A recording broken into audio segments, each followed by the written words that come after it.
Daniel Martinez had always prided himself on cracking jokes in the worst situations, a very human trait that had carried him through 3 years as a deep space explorer. And it was all he had left as he lay bleeding on the sterile floor of an alien medical facility thousands of light-years from Earth,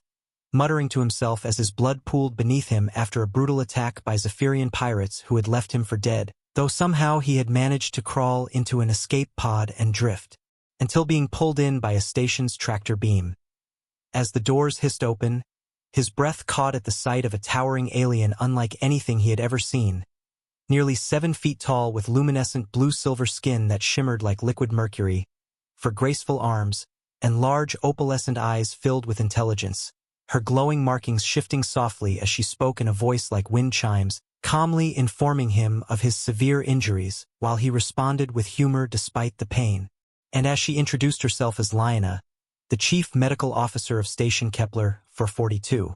she began treating him with gentle precision using tools that looked more like art than medicine,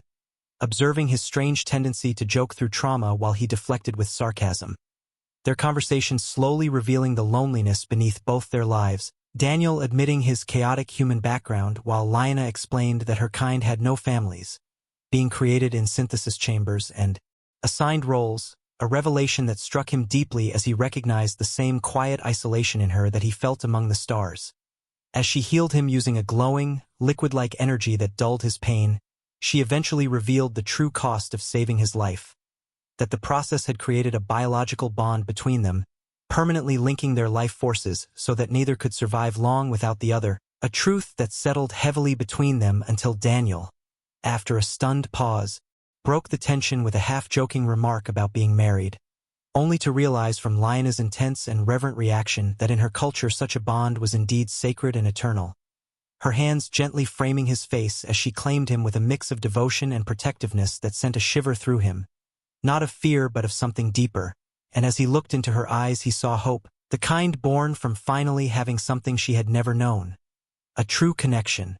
prompting him to accept the situation with humor and surprising sincerity, joking about his flaws while she found them endearing. And as she completed his healing, Daniel couldn't help but reflect on the absurd beauty of it all, that he had come to the stars searching for adventure but instead found something far more meaningful, a bond that transcended species, language, and biology.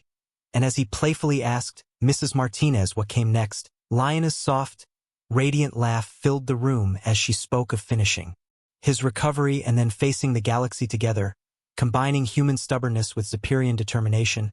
And in that moment, surrounded by alien technology and bound by forces beyond his understanding, Daniel felt something he hadn't expected to find in the vast emptiness of space. Not just survival, but belonging, not just a mission, but a home.